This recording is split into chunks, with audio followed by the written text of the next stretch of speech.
Merci de choisir Molière Canal pour vous informer. Bien avant toute chose, voici les titres du journal.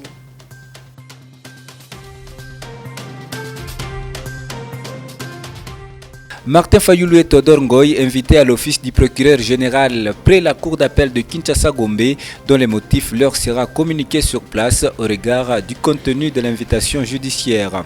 Et puis à Kananga, chef-lieu du Kasaï central, les heures des avant-midi de ce mardi 8 septembre 2020 étaient mouvementées avec les sit-ins observés devant le bureau du Haut-Commissariat des réfugiés par les Congolais rapatriés de l'Angola qui exigent leur identification. Mesdames, Messieurs, c'est tout pour le sommaire. Votre journal, c'est ici et maintenant. Et pour commencer, les députés nationaux et sénateurs de la province de Lomami étaient le lundi soir chez le Premier ministre Sylvestre Ilunga Ilunkamba. Il était question de présenter les différents problèmes qui traversent leur province. Suivez l'honorable Martin Tchamalunganga, président du COKIS, dans ce propos recueilli pour vous par Herbin Kabeya. Cette séance de travail était juste une séance de présentation des problèmes que vit la province de Lomami. Tous ces problèmes ont été insérés dans un mémo que nous avons remis à son Excellence, Monsieur le Premier ministre, qui reprenait des problèmes des différents secteurs de la vie sociale. Commençons par le fonctionnement des institutions. Nous sommes passés par les infrastructures, l'énergie, la santé, l'éducation, les mines. Et nous avons soulevé aussi le programme de 100 jours de son Excellence, Monsieur le Président de la République, qui jusque-là, dans notre province, n'ont pas encore connu un début d'exécution. Son Excellence, Monsieur le Premier ministre, a été très attentif à nos problèmes et il a trouvé que ces problèmes étaient primordiaux et tellement importants qu'il a demandé quelques jours pour nous donner une réponse adéquate. Nous avons reçu, il nous a très bien reçus, nous lui avons remis notre mémo, nous avons expliqué les problèmes. Certains députés ont complété les problèmes qui n'étaient pas renseignés dans le mémo, essentiellement les problèmes humanitaires, les problèmes des ravins qui menacent les routes, qui menacent de couper la province, les problèmes des ravins qui menacent de couper le chemin de fer. Ce sont des problèmes que nous avons ajoutés à ceux contenus dans notre mémo. Sinon, nous avons reçu un très bon accueil et nous pensons que le fait qu'il nous demande du temps, c'est parce qu'il accorde beaucoup de sérieux aux questions qui lui ont été soumises. Le parquet général près la cour d'appel de Kinshasa-Gombe a interpellé l'opposant congolais Martin Fayulu Madidi et l'avocat Théodore Ngoy ce mercredi 9 septembre 2020. Cette interpellation de ces deux personnalités est analysée de diverses manières dans le pays. Reportage. La récente sortie médiatique des deux opposants congolais, à savoir Martin Fayulu Madidi et Théodore Ngoy, pointant du doigt le président congolais Félix-Antoine Tshisekedi Tshilombo pour haute trahison dans les dossiers de deux juges de la Cour constitutionnelle, continue à connaître les rebondissements allant de tous les sens. Le parquet général près la cour d'appel de Kinshasa-Gombe s'est saisi de cette affaire en interpellant Fayulu et Ngoy. Ces analystes politiques émettent leur point de vue par rapport à ces sujets. Nous n'attendions pas à ce que l'on nous amène sur cette piste-là. D'autant plus qu'il ressort une anomalie. Il ne faudrait pas que l'on nous amène à terre une tendance de politique ou de politiciens qui ne partagent pas le même point de vue que le président de la République ou la même tendance que le camp du président de la République. Là, c'est étouffer, encore une fois de plus, la démocratie, chose pour laquelle nous nous sommes battus pendant plusieurs jours. Nous sommes dans la démocratie. La Constitution consacre la liberté d'expression et d'opinion. Donc si M. Martin Fayulu et M. Théodore Ngoy se sont exprimés disant que le président a violé intentionnellement la Constitution, ils sont libres de ce point de vue-là. Il appartient maintenant à la justice, à ce qui concerne les juges du président, c'est la Cour constitutionnelle. Si la Cour constitutionnelle estime que dans les propos tenus par les citoyens congolais, il y a quelque chose à pouvoir examiner, il appartient à la Cour. A noter que Martin Fayulu Madidi et Théodore Ngoyi doivent se présenter au parquet général près la cour d'appel de Kinshasa-Ngombe ce mercredi 9 septembre 2020. Toujours en politique, par rapport aux échéances électorales prochaines, le Front commun pour le Congo, FCC en sigle, a proposé que le futur président de la RDC soit élu par suffrage universel en direct à un seul tour, dont les électeurs seront la chambre haute et basse du Parlement. Cette proposition suscite de vives réactions au sein de plusieurs couches du pays. Plus de détails avec Jean-Chris Abedi. Le futur président de la République démocratique du Congo doit être élu par suffrage universel indirect à un seul tour, dont les électeurs restent les deux chambres du Parlement, à savoir le Sénat et l'Assemblée nationale. Telle est la proposition du Front commun pour le Congo FCC à travers l'un de ses communicants, Alphonse Ngoyi Kasonji, député national du PPRD. Cet acteur politique rencontré n'a pas séché des mots pour s'exprimer à ces sujets. On pense que c'est une bonne proposition et ça va permettre à ce que les représentants ou les grands électeurs rendent effectivement compte à leur base, parce que c'est la population qui va élire ces grands électeurs et ces grands électeurs auront des comptes à rendre à la population. Donc par rapport aux réalités de notre pays, je pense que ce mode d'élection paraît le meilleur. En tant que représentant de la population, le cadre des concertations de la société civile s'est aussi exprimé par rapport à cette proposition du FCC. C'est non que on dit un tour ou deux tours, il y a plus des intérêts d'ordre politique de part et d'autre.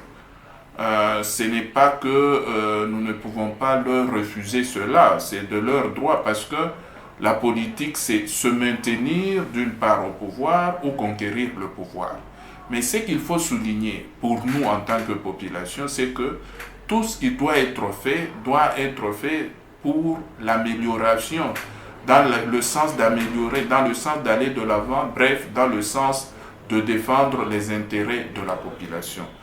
Et en économie, toutes les notes circulaires portant exonération tant douanière fiscale et non fiscale en RDC sont désormais déclarées non conformes au regard des résolutions issues du 47e Conseil des ministres nationaux tenu à Kinshasa par le chef de l'État Félix Tshisekedi. Cette décision est à nouveau analysée davantage dans le milieu socio-professionnel du secteur économique en République démocratique du Congo. Suivez. Tout n'est pas encore à illusionner au sujet du domaine d'exonération, qu'elles soient des catégories douanières, fiscales ou non fiscales en RDC, dont celles octroyées sur base des simples notes circulaires sont désormais déclarées non conformes par les résolutions issues du 47e Conseil des ministres nationaux tenu à Kinshasa sous le leadership du chef de l'État congolais Félix Tshisekedi. S'attelant à l'exercice d'analyser, l'un des experts des questions socio-économiques soutient que le but poursuivi reste de remettre l'ordre dans ce secteur afin que le trésor public parvient à atteindre les moyens de sa politique, celle de maximiser les recettes. C'est une très bonne décision, mais néanmoins qu'il faut considérer ce qui est à la base de l'échec de mobilisation des recettes au niveau de notre gouvernement. Pour moi, personnellement, je pense que diminuer le nombre d'exonérations, c'est-à-dire qu'il y a des exonérations qui avaient un caractère frauduleux. Il y a des gens qui ont créé l'ASBEL, il y a des gens qui se sont arrangés avec des membres du gouvernement pour obtenir des exonérations. Et que ces exonérations ont été classées dans un contexte de fraude fiscale. Alors si c'était question de fraude fiscale, il va du devoir du gouvernement national de suspendre de telles pratiques et de suspendre ces exonérations. Et c'est là tout simplement pour permettre au gouvernement de mobiliser les recettes afin de poser des actions publiques face à un budget de plus de 10 milliards de dollars. A noter que les domaines d'exonération, selon l'inspection générale des finances, faisaient perdre à la République plusieurs milliards de dollars américains chaque année. Poursuivons cette édition du journal. Au cours d'une table ronde réunissant le membre du conseil d'administration et des directions générales des entreprises du portefeuille le week-end dernier à Kinshasa, le ministre des tutelles a recommandé à ces entreprises de s'activer pour financer les budgets de l'État. Cette décision est saluée avec pessimisme au sein de la délégation syndicale de la SNCC. Plus de détails avec Johnny Ngala. Rien qu'avec leur maigre production, les entreprises publiques du portefeuille en RDC doivent d'ores et déjà contribuer à une rubrique du budget de l'État sur base d'une nouvelle feuille des routes leur assignée par le ministère national des tutelles depuis le week-end dernier à Kinshasa au cours d'une table ronde réunissant tous les membres des conseils d'administration et des directions générales de ces entreprises. Cependant, l'initiative est accueillie avec pessimisme au sein de la délégation syndicale de la SNCC qui invite par ailleurs le gouvernement à jouer pleinement son rôle du premier sponsor de cette société ferroviaire. Décision de l'État congolais et notre entreprise fait partie des entreprises de l'État congolais, les entreprises du portefeuille. Mais c'est fait que notre entreprise, c'est une entreprise qui doit être subventionnée par l'État congolais. À l'instar des entreprises de chemin de fer dans le monde entier qui sont subventionnées par les États. Ça fait très longtemps que l'État congolais n'a pas subventionné cette entreprise. C'est ce qui a fait assez que même l'outil de production a vieilli. Aujourd'hui, avec les nouveaux leaderships des dirigeants, nous commençons quand même à faire un peu de recettes avec, bien sûr, l'apport de l'État, puisque l'État nous vient en aide par rapport au carburant, les salaires, ainsi que les lubrifiants. Nous sommes obligés de les faire, mais pas totalement, puisque c'est l'État qui nous doit d'abord beaucoup. Puisque l'État doit continuer à subventionner cette entreprise jusqu'à ce que cette entreprise puisse se relancer. Rappelons que c'est depuis une décennie que les statuts de plusieurs entreprises publiques étaient transformés en des sociétés à caractère commercial. Et au Congo central, première parade générale de la police nationale congolaise après la levée de l'état d'urgence sanitaire le lundi 7 septembre 2020 dernier à l'inspection générale du Congo central dans la ville portuaire de Matadi, conduite par le commissaire provincial de la PNC Congo central, le général Placide Niembo. Benjamin Mwamba signe ce reportage.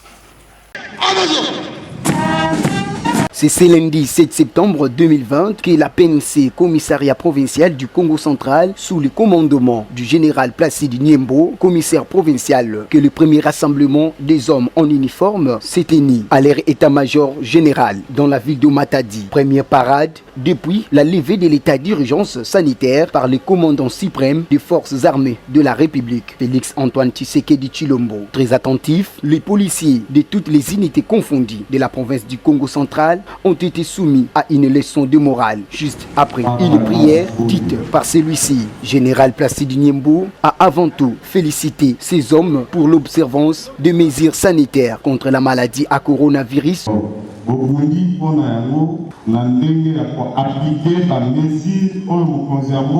Félix Antoine Tshisekedi Tshilombo et les efforts qu'ils ont consentis ces derniers temps pour démanteler tous les réseaux de malfrats qui mettent en péril la quiétude des paisibles citoyens du Congo central. Placide Niembo n'a pas ignoré la problématique des primes que certains policiers n'ont pas touché jusque-là. Soucieux de marquer son époque, le commissaire provincial de la PNC Congo central a tenu avec un front non modeste à rappeler à ces hommes leur mission conformément aux articles 182 jusqu'au 186 de la constitution du pays.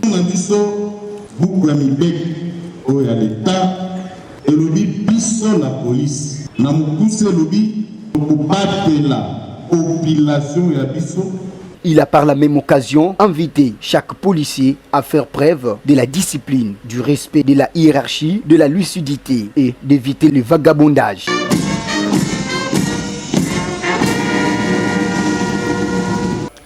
D'une province à une autre, les Congolais rapatriés de l'Angola ont effectué un sit-in ce mardi 8 septembre 2020 devant les bureaux de l'INHCR Kasai Central dans la ville de Kananga.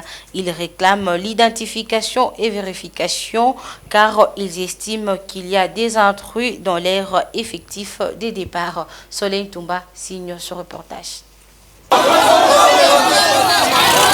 Ils ont envahi le bureau du Haut Commissariat pour le réfugié HCR, représentation du Kasai Central. Ces retournés d'Angola résidant sur la ville de Kananga protestent contre le début de leur identification à partir du site Nkonko et veulent que cette opération commence d'abord par le centre-ville où ils sont selon eux majoritaires. Un d'eux l'explique. Ce peuple a rejeté cette proposition-là pour dire nous tous nous sommes rapatriés. S'il fallait commencer la vérification, c'est nous qui sommes nombreux, nous de la ville. Peut-être il a fallu commencer par nous et puis terminer par le petit nombre qui est en Congo. Cette situation a poussé le chef de la sous-délégation de l'UNHCR Kasai Central à abandonner son bureau pour faire comprendre aux manifestants le calendrier de cette opération. Ali Mahamat s'est dit très désolé de ce genre de mouvement de pression car son organisme ne fonctionne pas de cette façon. Voilà pourquoi il invite tout le monde à la patience car ils ne sont pas que seuls retournés. De Kananga. Et ce matin, à notre grande surprise, nous voyons cette masse qui arrive et qui tentent de nous mettre la pression pour dire qu'ils sont plus nombreux que ceux de Congo. Je voudrais tout simplement encore leur dire que nous ne travaillons pas sous pression et que nous avons de la patrie autour, à travers la province. Signalons que l'UNHCR a tenu une réunion lundi avec le comité de retournée ainsi que le gouvernement provincial en vue de lancer cette opération qui consiste à libérer ce site qui appartient à autrui dans de bonnes conditions. L'étape de la session ordinaire de l'Exeta édition 2019-2020 était également effective dans la province de l'Équateur, dont l'ego a été donné par le gouverneur de la dite province.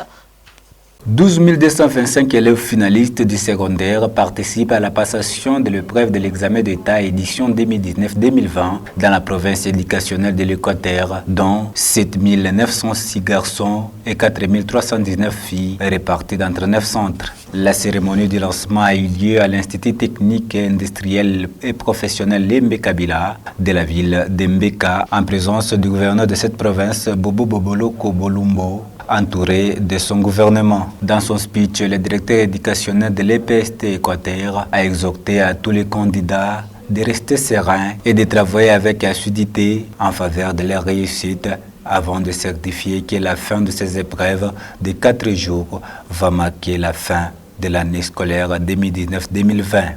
Éviter la peur. Les autorités qui ont répondu à cette invitation et surtout féliciter, encourager et demander à nos enfants de travailler dans de très bonnes conditions pour que la province de l'Équateur gagne comme d'habitude. Il faut signaler qu'une élève finaliste de l'Institut Sobola Kabou était renvoyée du centre Malembe pour raison de frais scolaires. Le directeur de l'EPST s'est porté garant de payer les frais de la fille, geste accueilli par bon nombre de personnes, y compris sa famille. Toujours dans ce même chapitre, cette fois-ci à Kolwezi, dans la province du Lualaba, le lancement des épreuves d'examen d'État a été fait par le gouverneur de la province, Richard Mouyej-Monguez-Mons, la journée du lundi 7 septembre 2020 dernier. Reportage. Il leur avait promis un accompagnement jusqu'au jour fatidique. Eh bien, il a tenu parole. Comme lors des épreuves hors session, le gouverneur Richard Mouyej-Monguez-Mons a été présent ce lundi 7 septembre au lancement de la session ordinaire de l'examen d'État édition 2020. Cette fois-ci, c'est le centre de l'ITEM qui a été choisi pour le lancement officiel. Quelques responsables du secteur de l'éducation venus de Kinshasa étaient également présents à ce premier jour d'examen, une occasion pour le Proved d'honorer le gouverneur pour les sacrifices consentis tout au long de cette année scolaire si perturbée par le coronavirus. Devant plus de 300 élèves finalistes, un échantillon représentatif de 15 499 que compte la province, le gouverneur a rappelé une fois de plus aux élèves les règles, tout en les encourageant à demeurer concentrés. Il n'y a personne qui vous pourchasse, vous connaissez le timing. Réfléchissez et répondez calmement. Ne cochez pas au hasard. Répondez d'abord et vérifiez parmi les réponses proposées si votre réponse correspond à une case avant de cocher. Et des deux, je sais que l'année a été difficile, le prophète l'a dit, soyez calme. Vous êtes déjà en plein examen, ne nous posons pas de questions, soyez calme et je sais que ça ira. Après les actes protocolaires, le gouverneur a lancé les hostilités. À chacun des élèves, il a personnellement remis le questionnaire. Malgré que le calendrier ait été perturbé par le coronavirus, le gouverneur garde encore espoir en ce qui concerne les résultats. À ce niveau, ce jour, je suis calme, même si en tant que parent, je suis malgré tout préoccupé. Les enfants sont restés longtemps à la maison. La pandémie nous a tous surpris. Est-ce qu'ils ont eu le temps de lire leurs cours? Est-ce qu'ils ont eu le temps d'être encadrés par leurs enseignants? Nous verrons les résultats. Nous verrons les résultats, mais nous devrions faire cette appréciation avec beaucoup d'indulgence. Parce que, je l'ai dit la fois passée, une chose c'est le diplôme, l'autre c'est le contenu de ce diplôme. Je leur ai souhaité bonne chance, je suis chrétien, on a fait une prière au début et je crois qu'ils s'en sortiront. C'est à la culture générale que ces élèves finalistes ont fait face ce premier jour. Dès ce 8 septembre, ils affronteront l'examen des cours d'option. Retour sur le début des épreuves ordinaires de l'examen d'État à Kasumbalesa. Le lancement de ces épreuves a été effectué par l'adjointe d'Imiro à l'Institut Mutoshi. Les élèves finalistes ont reçu le mot d'encouragement venant de la part de la maire adjointe. Les épreuves proprement dites d'examen d'État édition 2019-2020 ont démarré ce lundi 7 septembre à Kasumbalesa comme partout en RDC. Le coup d'envoi a été lancé par l'adjointe au maire de la ville de Kasumbalesa au centre Musoshi 1 installé à Niali primaire à Sodimiko. Si je suis là aujourd'hui, c'est pour vous encourager. Vous encourager à quoi? Vous encourager pour les épreuves que vous allez commencer aujourd'hui, qui ne vous prendront que 4 jours. Plus ou moins 7400 élèves des différentes écoles de la ville frontalière sont répartis dans 9 centres de passation. Fifi Mouitabakabobo a par cette occasion appelé les élèves futurs cadres de demain à la discipline après son intervention pour l'admission dans les centres de passation des élèves qui n'étaient pas en ordre. Vous devez être un modèle pour votre famille, vous devez être un modèle pour cette ville. C'est une ville qui vient de naître. Cette ville a besoin de cadres et les futurs cadres, c'est vous. Quand nous demandons de laver les mains régulièrement, faisons-le. Quand nous demandons de porter le masque quand on est en public, il faut le faire. Quand vous êtes entre amis, vous devez respecter la distanciation. Les épreuves d'État se déroulent exceptionnellement au mois de septembre cette année suite à la suspension des activités scolaires à cause de la pandémie à coronavirus déclarée au pays en mars 2020. Poursuivant cette édition du journal, une mère de famille a été arrêtée par les forces de l'ordre de la police de Likasi car elle a envoyé son enfant âgé de 13 ans pour faire les commerces en vendant les articles dans différentes artères de la ville. Cette pratique est vue par les autorités de cette ville comme utilisation des minéraux. Reportage. Au moment où l'État congolais fait son champ de bataille, la lutte contre les travaux forcés et l'exploitation des enfants, un cas contraire a vécu ce mardi 8 septembre, dont un enfant âgé de 13 ans a été appréhendé en cours de route par les agents de l'ordre dans la ville montagneuse de Likasi. Ce dernier en train de se livrer à une pratique de vente à la sauvette, transportant de nombreux articles, des ustensiles de ménage et autres divers. Ces articles ont été vite saisis par ces agents qui se sont ensuite investis pour interpeller la mère biologique de cet enfant jusqu'à l'acheminer devant le maire adjoint de la ville de Likasi qui à son tour a déploré l'irresponsabilité des parents de ces jeunes gens.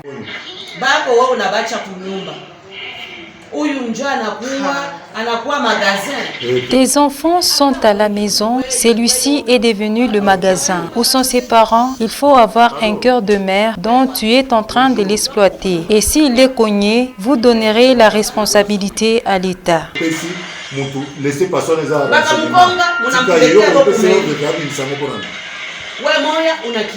De leur part, le tuteur de ce mineur n'a eu que deux mots pour se justifier. Je ne peux pas donner tout ce charge. C'est lui qui lui a envoyé avec ce charge, c'est sa mère biologique. Ces histoires sont pour son père, mais ces marchandises sont aussi pour moi. Et dans les restes de l'actualité, commémoration ce 8 septembre de la journée internationale de l'alphabétisation avec pour objectif de souligner l'importance qu'a l'alphabétisation dans le développement des communautés du monde. Francine Toumba pour le détail. Proclamée en 1965 par l'Organisation des Nations Unies pour l'éducation, la science ainsi que la culture, la Journée internationale de l'alphabétisation se célèbre le 8 septembre de chaque année. Son but est de souligner l'importance de l'alphabétisation pour les individus dans les communautés et les sociétés et aussi augmenter indirectement la santé et le bien-être des individus contre la pauvreté et le sexisme. Par cette occasion, la RDC répond ainsi à la volonté de mettre en pratique les différentes résolutions prises par la communauté internationale en vue d'éradiquer l'analphabétisation dans le monde. Le taux d'analphabétisation se situe actuellement à 29,1% selon l'enquête, dont 41% pour les femmes contre 21% pour les hommes. En plus de ce taux, le rapport de l'enquête sur les enfants et les adolescents en dehors de l'école, diligenté par l'UNICEF en 2012, note que plus de 7 millions d'enfants et adolescents sont en dehors du système éducatif. Le thème retenu pour cette année 2020 est « Enseignement et apprentissage de l'alphabétisation en période de la crise due au Covid-19 et au-delà, le rôle des éducateurs et l'évolution des pédagogies ». Toujours dans le même chapitre de célébration, il se commémore ces jours la journée mondiale de la physiothérapie, cela dans le but de renforcer, maintenir ou rétablir les capacités fonctionnelles. Gérard Sangwa nous fait le point.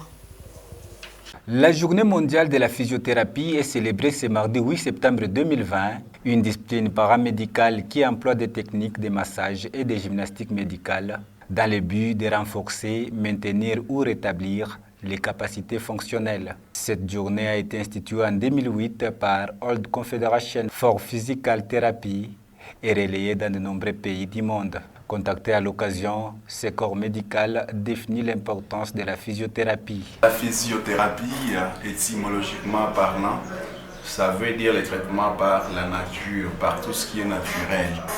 Et dans notre jargon, lorsqu'on parle de physiothérapie, on voit cette médecine complémentaire qui permet aux praticiens, aux médecins, soit de promouvoir de bonnes mesures de la santé pour que quelqu'un soit en bonne santé. Je donne un exemple typique.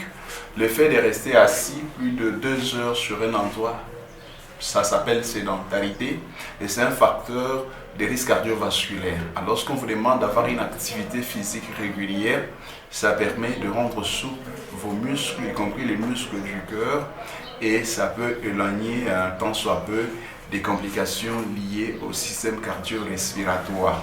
Elle utilise une variété de modalités telles que la thérapie annuelle, la chaleur, la cryothérapie, l'électrothérapie, l'hydrothérapie, les exercices, l'ultrasonographie pour la rétroaction sensorielle et la fonction.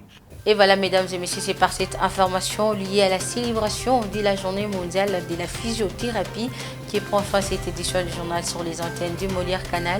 Merci de nous avoir suivis de partout. Merci également à la grande équipe rédactionnelle du Molière Canal.